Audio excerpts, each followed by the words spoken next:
Hello everybody and welcome back to Knitting with Betty. Am I going to wonk? Just maybe I'm not. Who knows, hey? So it is now May, which I can't believe. I know I say it every month, but it's going so quickly this year. I can't believe how quickly it's going. We are in the month of May and lots of things have been going on behind the scenes, which is quite exciting. But firstly, May for me is the month of elderflower season, and I have been out and about foraging for elderflowers. So at some point this month there will be a video on how to make elderflower cordial. It's my favourite cordial to make, and it always reminds me of the summertime. I never make enough, so this year I'm making lots and lots. I've got one batch already made. I've got another one that I've just picked and I'm going to do this afternoon. And then hopefully in a few days' time I will have a third batch. But I am running out of bottles to put my cordial in, so I think I need to go out and buy some more bottles to put them in.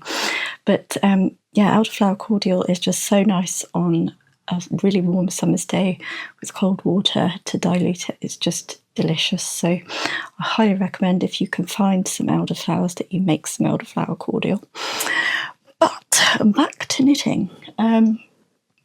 So rather excitingly, a few days ago, it's last Friday, so we are Tuesday now, I released the pictures for my newest knitting pattern. So whilst I was waiting for the Helen pattern to do its thing, I started working on another knitting pattern just to sort of tide the time over.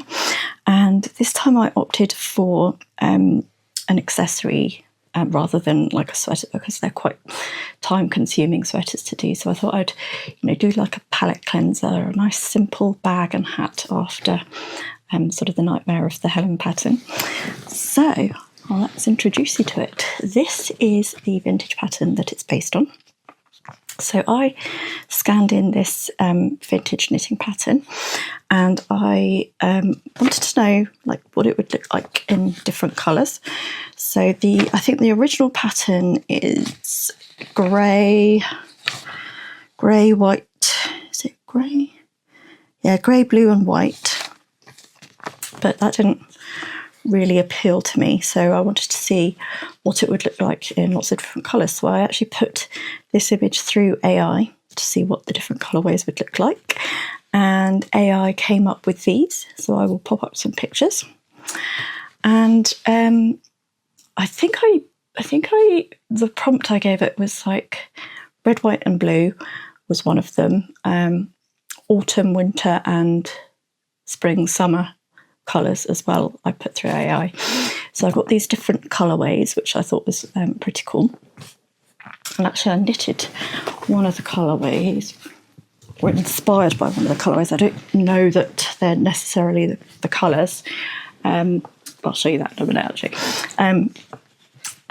But based on the yarns that I already had here at home, I didn't want to buy any more yarn, so I raided my stash. And I have used, let me grab a couple of balls. So I had this in my stash in lots of different colours. It is, I've talked about this before actually, it is Paint Box yarns, cotton, and it's actually a double knit. But for me, I think this goes quite nicely with this dress. It knits like, it's not a true double knit. It's on the thin end of double knit. So I've used it in the project, and I guess it does knit up thicker than a 4-ply. So it's not a 4-ply, but I wouldn't say it's a double knit. It's kind of in betweeny, I'd say. But it comes in a huge range of colours, and the bonus is these are only like a couple of pounds each. So you get 50 grams in a ball.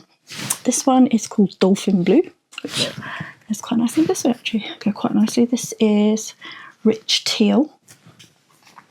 But I wanted to use this because of its affordability.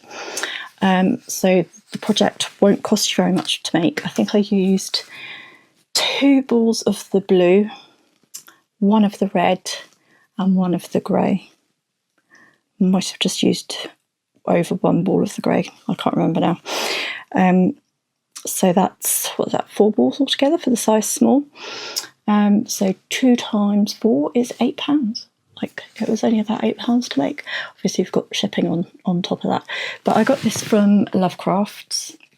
They are like one of those like multinational corporations. So that's probably why they can do it so cheap. Not cheap, affordable.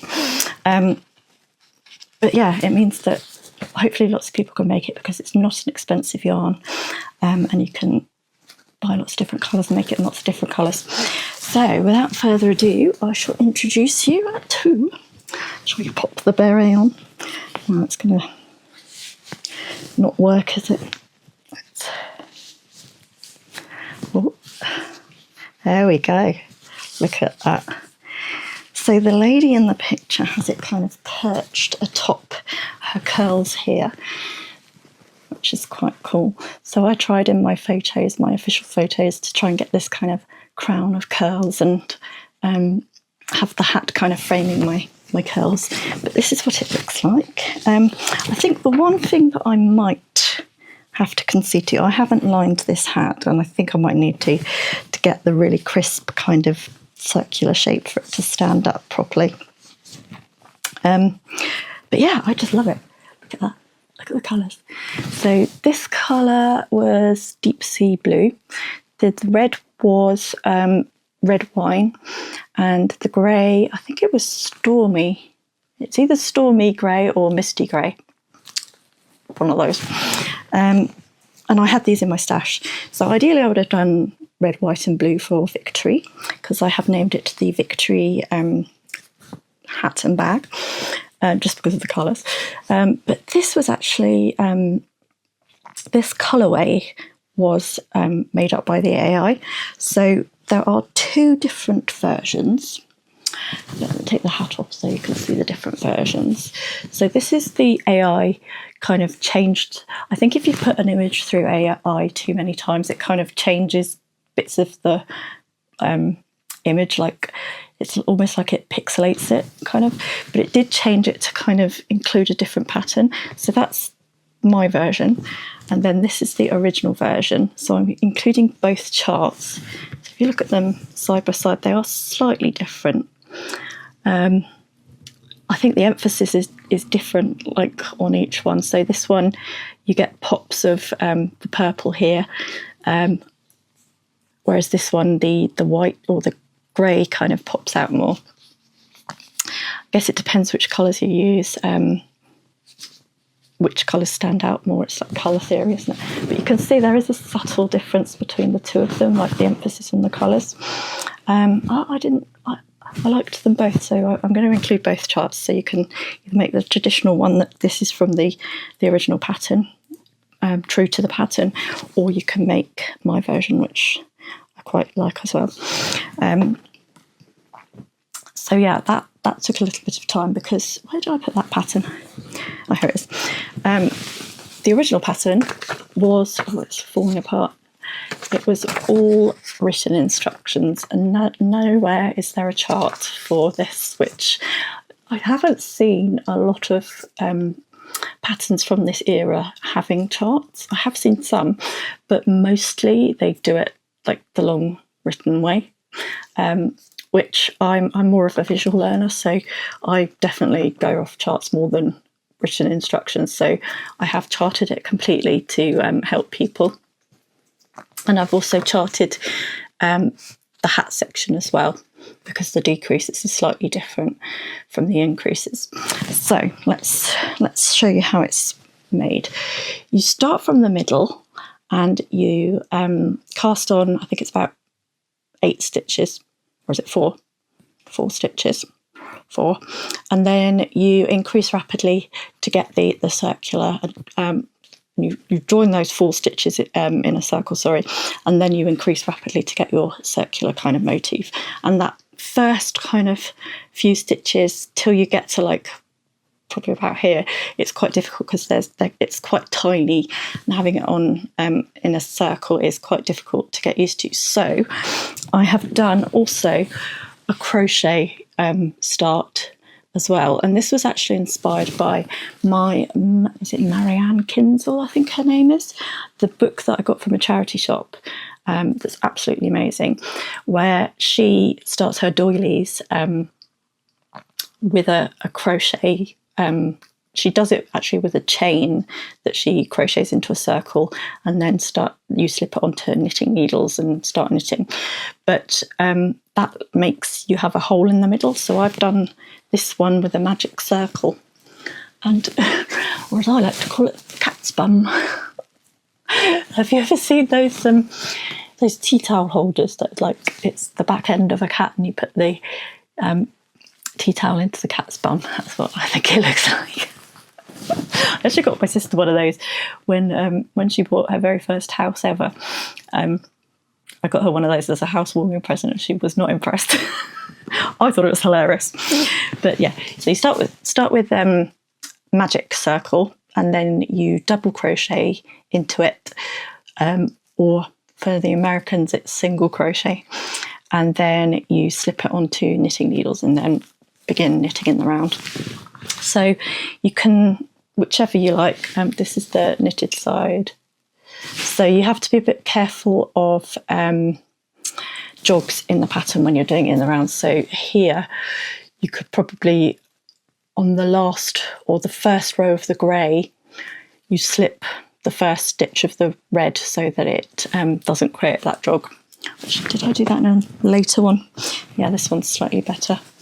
So this is the knitted circle with slipping that stitch so it doesn't have that jog, and it's a lot less noticeable in this one.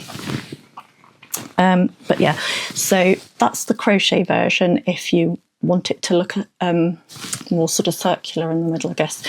And doing those, you start with 4 stitches and then knit front back into each of those 4 stitches. That could be a little bit tricky because you will have to divide the stitches and do magic loop, which I was finding it was quite cumbersome. So I did the crochet version as kind of, if you prefer to do a crochet middle and then slip it onto your knitting needles, which I've done a video for in the pattern. So if you don't quite know what I mean, it's really easy to follow. So this, either way you can start this bag or hat, depending on your preference. I think I prefer the look of the knitted one just because it's all knitted in that way, but that's quite pleasing as well, isn't it? The cat's bum. More circular middle. It's up to you what you want to do, but I thought I'd do both versions because I was struggling with those first few stitches. So yeah, the original pattern, it was done flat and then you sew it together. So you probably wouldn't have had that problem because you weren't knitting in the round, but I wanted to knit it in the round because it's just so much easier, isn't it? And then you don't have to seam it at the end, you have it all ready to go. So the bag, you stop at row, I think it's like row 35 or something like that, it will say on the pattern. And you get this cute little bag. Now, I say that because I had nearly finished this pattern. I'd got one more seam to sew up on the gusset, and then the whole bag would have been finished, and I could have released the pattern a little bit earlier. But I noticed that I had accidentally knitted the bag this size. So my bag was absolutely massive, and I was thinking, why is my bag so big? It looks really like clumsy, whereas the lady holding hers looks really dainty and like petite and lovely with her bag. And it's because I knitted it too big, hadn't I? Like, there is quite a difference between the two. So I'd nearly finished basically, and then I had to like frog back to here. So there's like 20 odd rows, I think it was like 24 rows too many, which doesn't sound a lot, but because it's on the widest part of the circle, it's quite a few stitches, and it was quite a lot of yarn actually. So I decided, because I was doing the bag in red, white and blue, and I was doing a different colourway for the hat, just to show the different pattern and what it looks like in different colours. And this was my sort of spring inspiration colours. Again, it's going to be more like summer by the time I release the pattern, but we'll ignore that. What was the point I'm making? Yeah, I'd nearly finished. And then I thought, well, if I have to frog them back, if I only frog back one, keep one of the larger ones and then keep going to make the hat, then I'll have a complete set and another spare hat in a different colour. So I basically made loads of extra work for myself. I had to rip back one of the circles, knit a second smaller circle because that was easier than knitting one large one, and ripping back two large ones to make the small one. And then I had to rip back the gusset as well because I'd made them entirely too long, because it's a lot bigger to go around the whole of this circle than it is this teeny weeny circle. So that was very frustrating.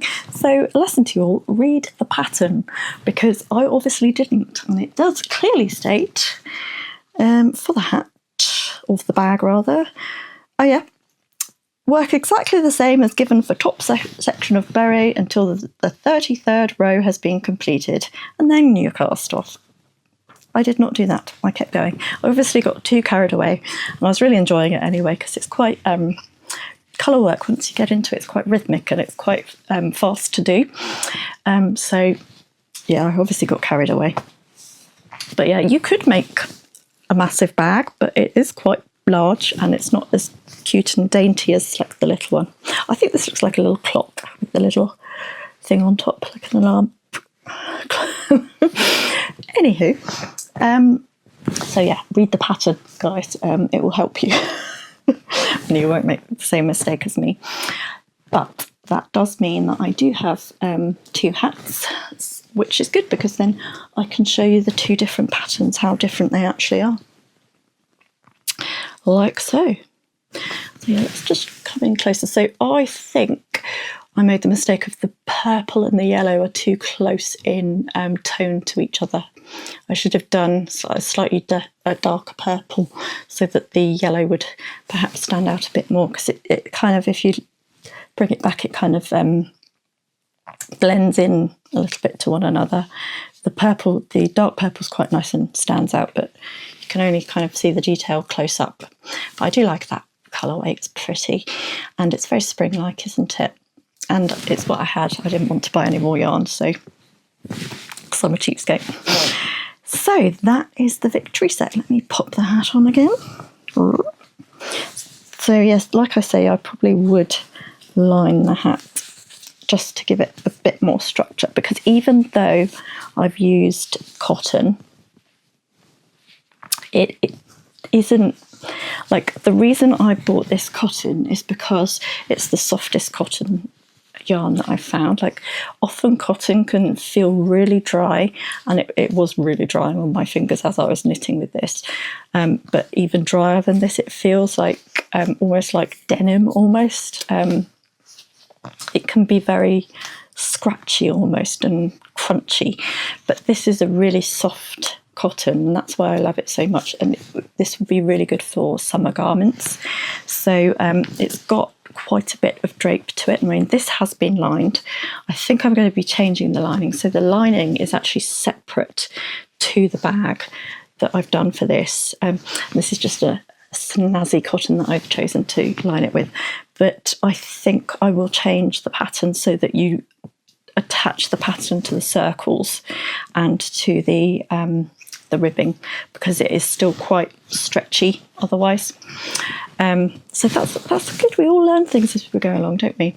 So because it is a softer cotton, it's not got that rigid structure, and I might even go for a thicker lining, so something like a canvasy kind of cotton, rather than this is quilting cotton, just because I had it lying around and I'm cheapskate and didn't want to buy any fabric. So I used about I think it was a fat quarter or a fat half. That's not a thing, is it? No, fat quarter. No, fat quarter is half half, isn't it? So I think I used double that. So like it was about 1/2 metre basically that I had, and I had leftover fabric. And then for the little knobbly handle, they say in the pattern to get ribbon and like roll it up and roll it like almost like a cigarette, like round and round and round on itself, and then that's used to stuff the handle. But I used excess fabric because that's what I had. I didn't have any ribbon, and that's worked just as well. So you can use the excess fabric that you have left over, but and then it's just finished off with some poppers. That's your closure. There you go. You knit this gusset piece separately, and that was really difficult to decipher the pattern. You know when vintage patterns kind of explain something and you're like it's really difficult to understand the way they've written things sometimes. So I had to do it stage by stage, and thankfully I had the first time around I sewed, or you double crochet your gusset panels to your front panels, by the way, and I had done it right sides together. So I actually did these wrong sides together because I think the crochet edge gives a nice decorative kind of edge, and you could do it in a contrasting colour so that you could do a red or the grey to make it like really stand out and pop. I did mine in navy just because, I don't know why, just because I could. So there are lots of different ways you can configure your bag, but you could do it right sides together so that your seam is essentially hidden, but I quite liked that kind of outer looky where you get the decorative nature of the crochet all around. What else do I have to say about it? Yeah, that's about it really. That's all there is to it. It's a nice quick little project, and it's called the Victory Bag because, like I say, I was trying to get it done in time for Victory and Europe Day. I managed to release the pictures on Victory and Europe Day, not the pattern. So I am looking for test knitters at the moment. I've got 2 test knitters, I think, and I need 3 ideally because I want 1 of each size. Ideally, I'd have 2 of each size just to make sure that it was absolutely a-okay. But the test knit is for both the bag and the hat. So please, if you want to do both, not just one, contact me.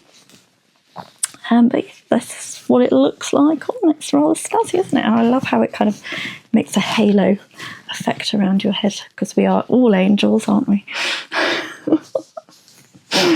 So that is the hat and the bag, and this is what I've been like secretly beavering away on, and nearly finished like a month ago, but we won't go into that debacle again of how I didn't read the pattern.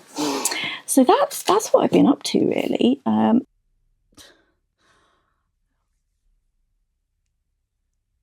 Hello everybody, I thought I would just do a quick little video. Sorry about my appearance, I have no makeup on.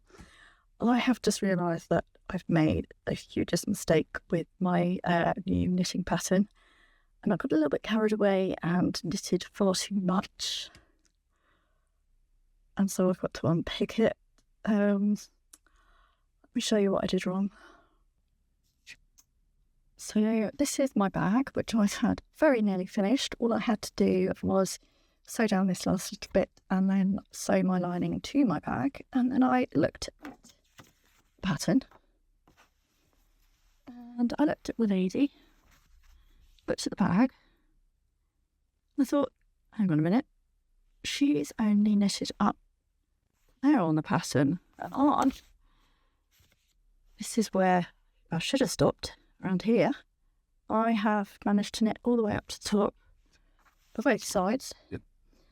And this is actually for the beret that you do the whole button. It's only for the bag that you go up to row 33, and I'd not really paid attention to the pattern that says for the bag stop at row 33. So I now have to unpick the crocheted on trim, gusset trim, I have to also frog back my bag panels and sew it all together again. And frog back some of the gusset and the gusset opening as well, because it's all far too big. So I've got a lot of work ahead of me when I thought I'd nearly finished. Or when I have to resew the lining because it's now way too big. But there is light at the end of the tunnel, because I can keep one of the large circles and make the beret. I was knitting the beret in a different colourway, just to show you what it looks like in different colours.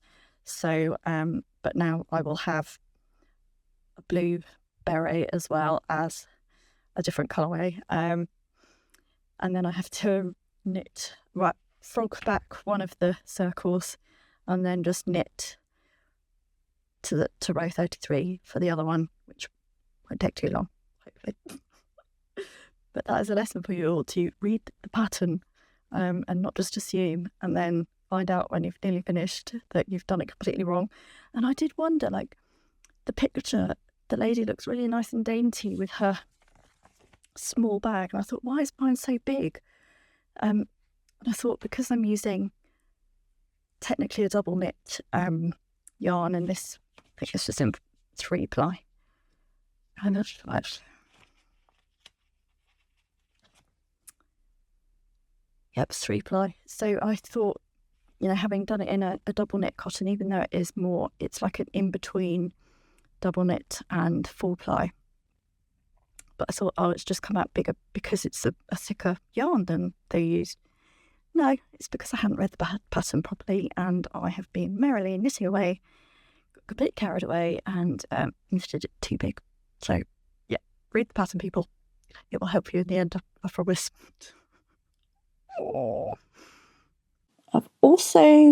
I have started up my Helen test knit again. So it's been sort of reconfigured, the pattern. I had to sort of swallow my pride and contact like a knitting expert to try and sort it out for me, because the problem that I was finding with my test knitters is the way that I'd written it was confusing people. So this expert, she's kind of stripped it back and made it a lot more simple for people to read. And like the way that I was explaining things like balancing the stitches, she's managed to help me with that. And also the different sizing as well, make sure that it was all on track and would fit people. So she reconfigured the pattern for me, and we've kind of worked on it together over the last few months, which took an inordinate amount of time. And it's because the pattern is so complicated, because there were actually 2 knitting experts that I contacted or worked with on the pattern.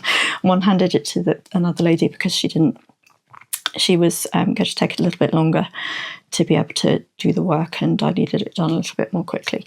So so the first lady that I contacted, I had to explain all the idiosyncrasies of the pattern, because a lot of it, she was like, you've said this, but I would say do it this way. And I was like, no, that won't work, because I've tried that and it didn't work, because this pattern's so freaking weird.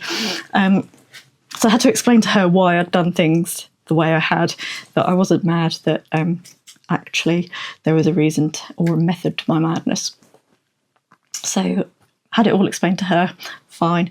Then she passed it on to another lady, and I had to go through it all over again with her, because she picked up on the same things, like, you've said this, but we could do it this way. I was like, no, we can't. That doesn't work. So yeah, that's why it took so long to sort out, because it is genuinely a complicated pattern. But we've finally got there. We've finally sort of simplified it and made it more easy for people or for knitters to digest. So hopefully people won't get confused, but I swear to God they still will. They'll still get emails from people saying, what? I don't understand. In which case I'll say, have you watched the videos? Because I produce videos to try and explain things, because it's a lot easier to explain things in person, isn't it? And like by demonstrating. But that's beside the point. The point is, the Helen sweater is back in test knitting, so I will have a release date for you soon. I hope to have it done and dusted and tech edited, final tech edit, by sweater season. So like the start of, so end of August, start of September, it's like when sweater season starts and you'll be able to buy your yarn and get knitting with it. So, but it will be that long because you've got to give time, my test knitters, time to test knit it, and you know, I can't. I've messed them around so much. I can't really stipulate like this has to be done by such and such a date. So I've been quite sort of like relaxed with them, like just, you know, as long as it's done by the end of August, we should be okay. And even then, give them a little bit of time. So yeah, I still have slots for 2XL, 4XL and 5XL. So if you are those sizes and want to be a test knitter, then please get in contact with me. I'll pop the details in the box below. But yeah, it's exciting that things are finally getting moving again. So that's the Helen. What else do I have to talk to you about? So that's all the sort of, oh no, it's not all the knitting stuff. Where did I put, oh I know.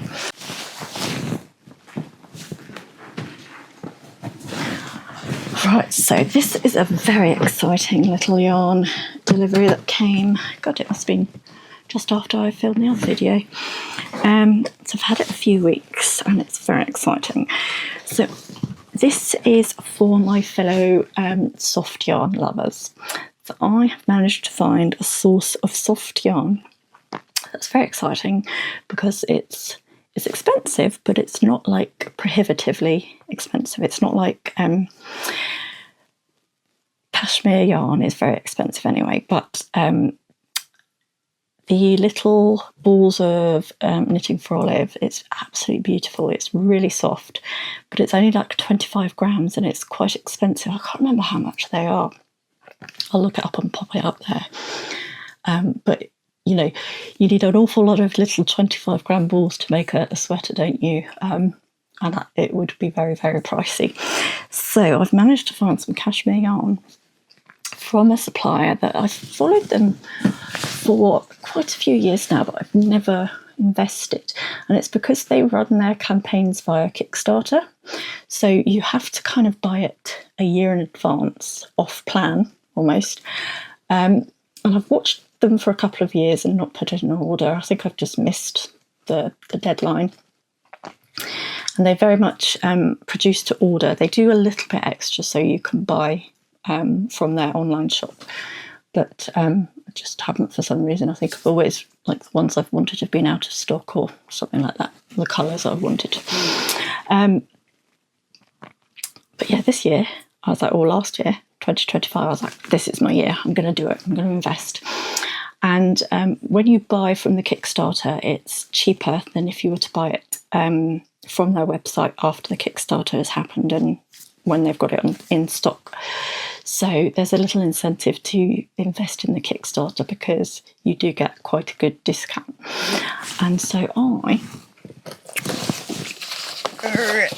got some cashmere, and they also do they've experimented with lots of different soft yarns. So it comes from Mongolia, their fibre.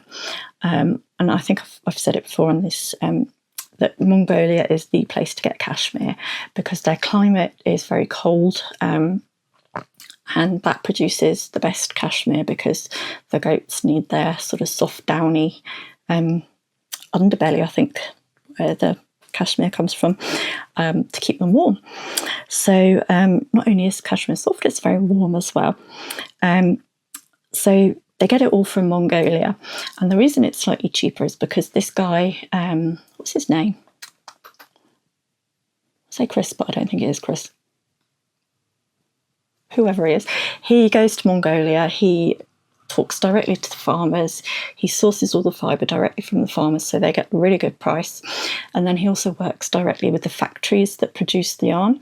So he'll go to the factory and he'll oversee the dyeing and the spinning and make sure every step along the way that, you know, it's ethical and that the workers are being treated fairly, and the farmers get their good price, that sort of thing. And then once it's spun and made, he ships it over to America and then ships it out to the Kickstarter backers. So that's why it's slightly cheaper, because you don't have that sort of middleman of the shop that then retails the yarn. So you're essentially buying it at a wholesale price, like you're the shop kind of thing. So it does mean it's slightly cheaper, so it makes it more affordable for a sweater. So I think my cashmere was $80. So it will depend what the exchange rate was and the taxes and things like. I think they automatically add those on, duties and tariffs. So yeah, this is my cashmere. It's in this beautiful ox blood, which you can see in the camera there is just looking luscious. Look at the sheen, it's so soft. And it's a really deep red. That would look really nice with this dress as well. So I got a sweater's amount. I actually got 400 grams and I was getting it on a cone, but it turned up in skein form and 500 grams. So I think what they did is they didn't have the cones. So as a little, sorry, we couldn't put it in a cone for you, have an extra skein. So that's why I've got 500 grams. So I've got a really good amount. I could even get like a cardigan and a sweater, like a short sleeve sweater out of it maybe. We'll see how it goes. But I do have a project in mind for this cardigan. I don't know when I'm going to start it. Maybe I'll do that next. That one next. I've got lots of other things to finish first, actually. I should probably. But yeah, the other fibres that they do are yak, because it's Mongolia, camel, and they do some sheep wool blends as well. So they do camel and baby camel, and they did this year cashmere and baby cashmere. I'm not sure how successful the baby cashmere was, so I'm not sure if they're going to be doing that again. Because even though baby cashmere is softer than cashmere, like I don't think there was enough of a difference for people to notice to make it worth doing that again. So that's just me surmising. So he might do it again, I don't know. So I did get some baby camel as well, because I've wanted to try camel for a while, because like the idea that a camel is soft kind of tickles me. So I got 400 grams of camel in a camel colour, just in their natural kind of sand colour, which is gorgeous. This goes with this dress as well, actually, doesn't it? So yeah, I could even like do something striped with the cashmere as well, because those colours go together rather nicely. There we go. Look at that. But yeah, this is the company here, UlaAndLia. There we go, so you can see the details, and that's the cashmere one. But yes, I can confirm it is beautifully soft, and it's making me very happy because it wasn't too expensive, and I got an extra skein. So yeah, I can highly recommend this company, and I love their whole ethos. Like the whole point of it is that they're, you know, helping the trade in Mongolia, because Mongolia is quite a sort of faraway land, isn't it? And they're kind of losing their tradition of their farming, and you know, they've always been that kind of herding nation, or nomadic kind of herding nation. And I actually watched a programme, I think it was a Simon Reeves, or was it? No, it wasn't. It was, I think Simon Reeves may have been to Mongolia, but it was a wildlife photographer. What's his name? Is it like Neil Buchanan, I think he's called? Neil somebody or other. He's got like really tight curly hair. I think he's Scottish, or is he Irish? One of those. And he went on like camelback to Mongolia to film. What was he filming? It could have been the birds of prey that they have there. But he like met these nomads and who were like riding on camels, and I don't think camels are very comfortable to ride on in comparison to horses. But yeah, it was a really interesting program. So if you want to learn more about Mongolia, look it up on YouTube. But yeah, they are this kind of nation of nomadic shepherding, and so it's really interesting to find out about their traditions and like why they have such soft animals, which makes me happy. So yeah, if you love soft fibres, then check them out. I think they start their campaigns usually about June, July time, I think it was. And then I got it delivered like a month ago, about a month ago. So where are we? Sort of like middle of April. So it does take quite a long time for your fibres to come, but you get to see the whole process. So he films the whole lot of it. He'll go over to, when he goes over to Mongolia for a few months, he'll film along the journey so you can see how the progress is, like and he'll show you like the dyeing process and which colours they're working on and all sorts in it. Every year they have slightly different colours. I did want to make another order because I really like, everyone was showing on Ravelry their wares, and there was this beautiful lilac-y colour. I think it was like lilac mist, I think they called it, and it was just beautiful. I can't even remember which fibre it was. I don't think it was cashmere. And then there was another fibre that was another skein that I saw that was like a green colour, and the green and the purple looked really cool together. And then another one that was like a rich kind of rusty orangey kind of colour. I think it was sienna they called it, but it was, I just wanted to buy more, but I've resisted because I've got lots of yarn. I don't need any more, but I do want it. So who knows, I might buy it, but we'll see. If they have any left, that is. Because it's obviously quite small quantities that they get made, and only a little bit extra for orders after your backer stuff. But yeah, it's very exciting to find a new yarn company, isn't it? And I love that they only do their yarns via Kickstarter, so you know only a certain amount is made, so there's no like waste almost. It's all used and all sold what they have, so it's a very sort of ethical way, even though it's like flying from Mongolia to the US and then back to the UK. Like you could argue it's not that ethical, or what's the word I'm looking for, sustainable. It's not that sustainable because you're flying it all over the world. However, it is kind of, because you're only making to the amount that people have ordered, and you know there's not huge quantity or excess, and yeah, you're paying the farmers like the fair price for their fibres, which is the most important thing, because then it goes back into their economy in Mongolia, and then they can progress and you know develop their textiles industry, which they are known for. So yeah, that's rather exciting. So that's all the knitting. What other things have been going on? So oh yeah, so I wanted to show you the shoes that I have bought. I posted on my Instagram about my victory set that I was wearing a beautiful 1940s suit for the photo shoot, and then when I sat down afterwards I found these shoes on the internet that would have been perfect for the shoot, and I just had to buy them. Because they're so beautiful that they are. It's not the easiest to show you on my foot, so I will take one off. They are from Memeryshoes. Are they Danish or are they Norwegian? They're one of the Scandinavian countries, but these are the most comfortable shoes in the world, Memeryshoes. I have 2 pairs of sandals. I have 1 pair of like court shoes.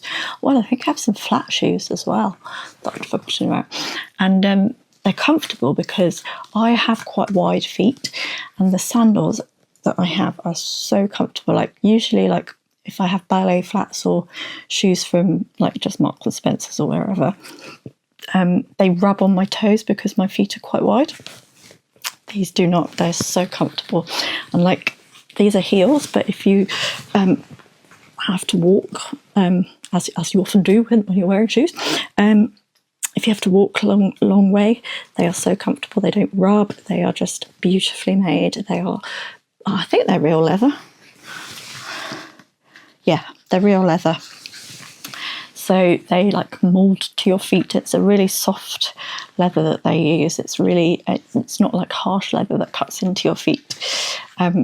So they don't rub when you're walking along. Actually, I can't say that because it might rub on your feet, but they don't rub on my feet, which is why I love them. So I highly recommend memeryshoes, and it goes perfectly with my new set. If you want to knit in the same colours that I did. Yeah, highly recommend them. Other things that I love. So this month has been marked by the birthday, the 100th birthday of Sir David Attenborough.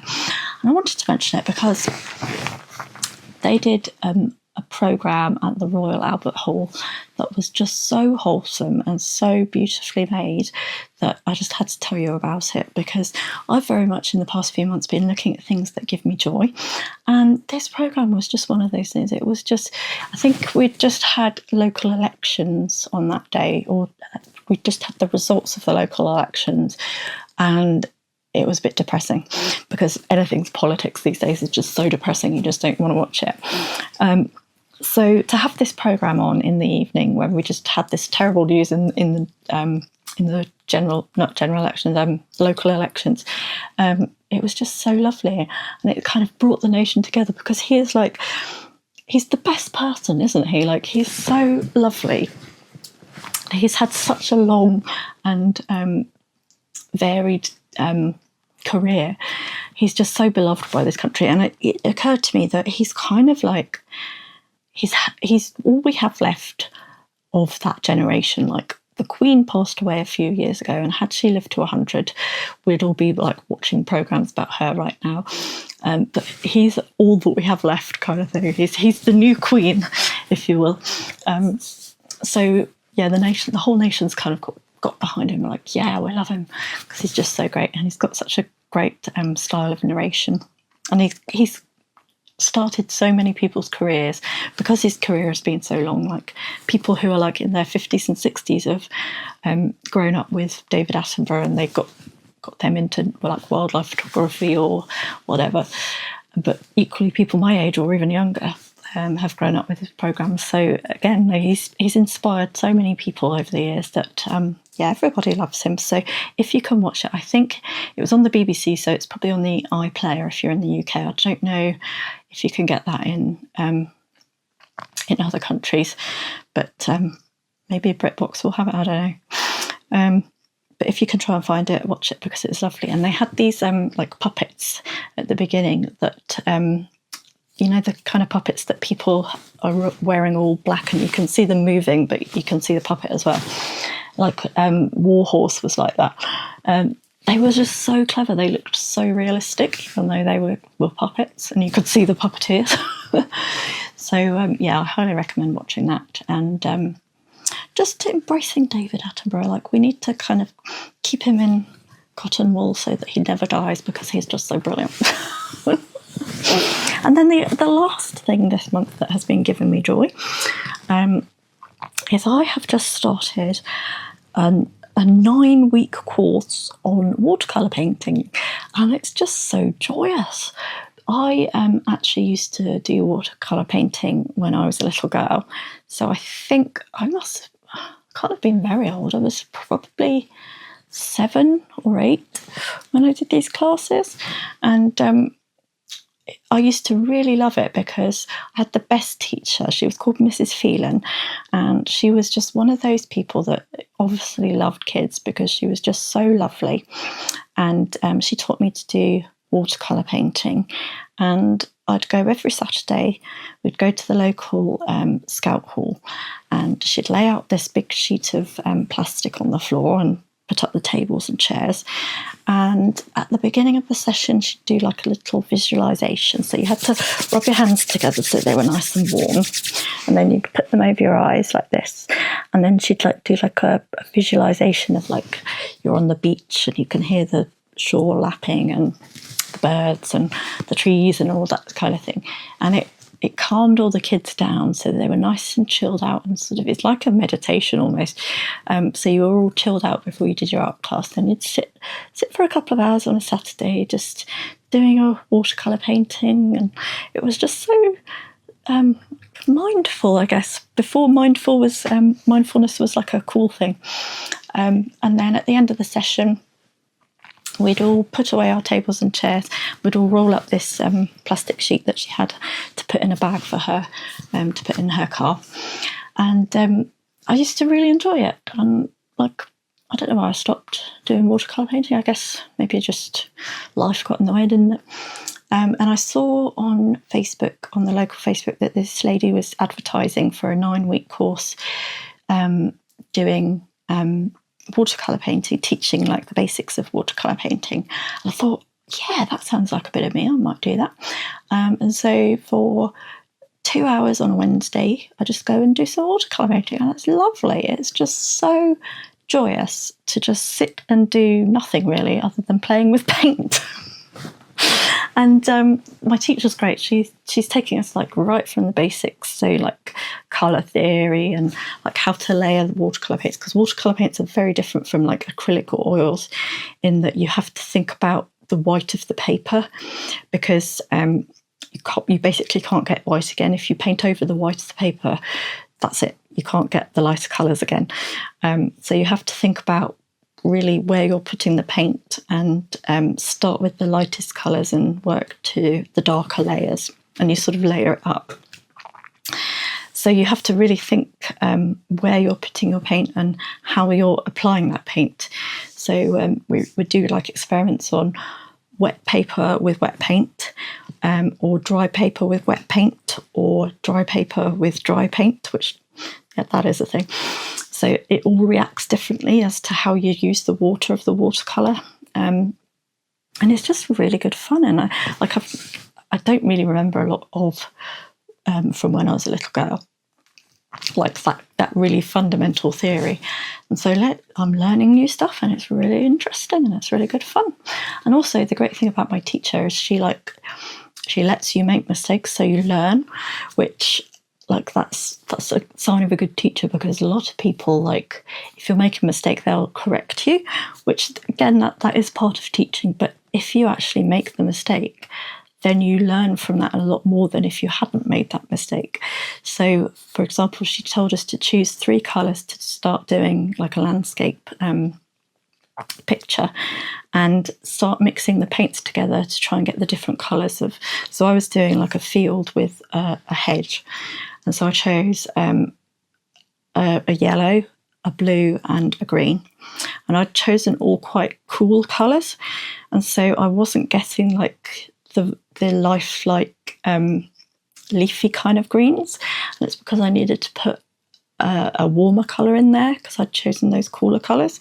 And so she'd let me sort of play around with the paints and mixing them, trying to get different leafy kind of colours, before she then said, actually, if you put in a bit of burnt umber or ochre or whatever, it will warm it up a little bit and it will be much more lifelike. And it was like, oh yeah, she was right. So it was really, really interesting, that kind of like having to learn by making mistakes, which I thought was a really good way to learn. But yeah, as you can tell, I'm really loving it, and it's bringing me a lot of joy. So yeah, tell me in the comments, like, what is bringing you joy? Is it soft yarn that's bringing me joy, or is it, do you have a hobby like watercolour painting, or maybe you do sewing, or something equally that brings you that kind of calm in a turbulent world? Maybe you watch David Attenborough documentaries, maybe that brings you calm, although they did play that horrific sequence that they have of the iguanas running across the beach with the snakes. That's not so calming, is it? Rather, they didn't show that. We like the wholesome pictures, not the animals dying kind of pictures. But yeah, so let me know in the comments.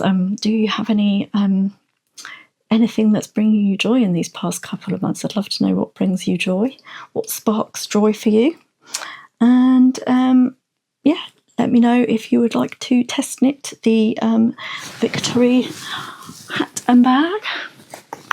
And if you are my test knitter, you should have your set ready in time for Victory in Japan Day, which is exciting. So yeah, let me know. Yeah, I think that's all for this month. What am I knitting? I think it's the rare occasion that I haven't actually cast on anything new immediately after finishing a project, because I have a few projects to finish. I've still got my cloud busting cardigan, is that what it's called? My Susan Crawford cloud busting cardigan, which I need to finish. So I did actually hook that out again and get all the yarns ready for that. So I might start knitting that again. I'm a little bit scared because I know my tension's going to be different. So I'm like halfway through, or actually nearly 3/4 way through a sleeve. So I just need to finish that first sleeve. I think I just need to launch back into it to get back into the swing of things. But let me know what you're knitting. And yeah, I will see you next month.